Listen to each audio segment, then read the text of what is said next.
വിവാഹ ദിനത്തിൽ പലതരം ഗിഫ്റ്റുകളും നവദമ്പതികൾക്ക് കിട്ടും. എല്ലാത്തരം ഗിഫ്റ്റിനേക്കാളും വലിയ ഗിഫ്റ്റ് പടച്ചവന്റെ വകയുണ്ട്. നേരിട്ട് ഒരു സാധനമായി നൽകുകയല്ല ചെയ്തത്, ദമ്പതികൾക്കുള്ളിൽ അത് നിക്ഷേപിക്കുകയാണ് അള്ളാഹു ചെയ്തത്.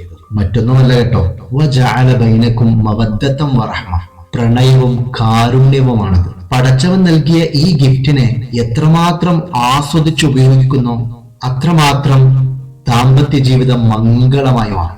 ദാമ്പത്യത്തിന്റെ ആദ്യഘട്ടത്തിൽ ഉണ്ടാകുന്നതും വളരെ ചുരുങ്ങിയ കാലം വരെ തുടരുന്നതുമായ മവദ്ദത്ത്, പ്രണയത്തിന്റെ ഘട്ടം നന്നായി ദമ്പതികൾ ആസ്വദിച്ച് കൈമാറിയാൽ മാത്രമാണ് അതിനുശേഷം വളരെ കൂടുതൽ കാലം ജീവിതത്തിൽ ഉണ്ടാകുന്ന റഹ്മത്ത്, കാരുണ്യത്തിന്റെ കാലഘട്ടം ഭാര്യ ഭർത്താക്കന്മാർക്കിടയിൽ ഉണ്ടാവുകയുള്ളൂ. പരസ്പരം എല്ലാവിധ ന്യൂനതകളും മറച്ചുപിടിക്കുന്ന, പരസ്പരം ബഹുമാനിക്കുന്ന, അഭിപ്രായങ്ങളെ സ്വീകരിക്കുന്ന, ഒരു തരം ഭീതിയുമില്ലാത്ത അഥവാ ഭർത്താവിനെ പേടിയോ ഭാര്യയെ പേടിയോ ഇല്ലാത്ത ജീവിതമാണ് വേണ്ടത്.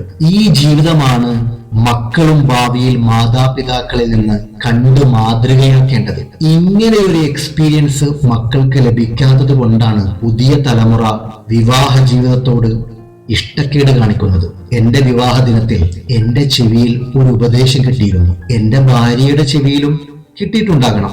ആദ്യമൊക്കെ ഈ ഉപദേശത്തിന്റെ പൊരുൾ എനിക്ക് മനസ്സിലായില്ല. പിന്നീട് പല അനർത്ഥങ്ങൾക്ക് നടുവിലും ആ ഉപദേശത്തിന് അർത്ഥമുണ്ടെന്ന് നമ്മൾ രണ്ടുപേരും തിരിച്ചറിഞ്ഞു.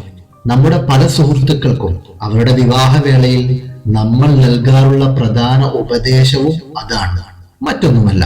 ദാമ്പത്യ ജീവിതത്തിന്റെ ഏത് ഘട്ടത്തിലും നല്ല ക്ഷമയുള്ളവരാകണം എന്നതാണ്.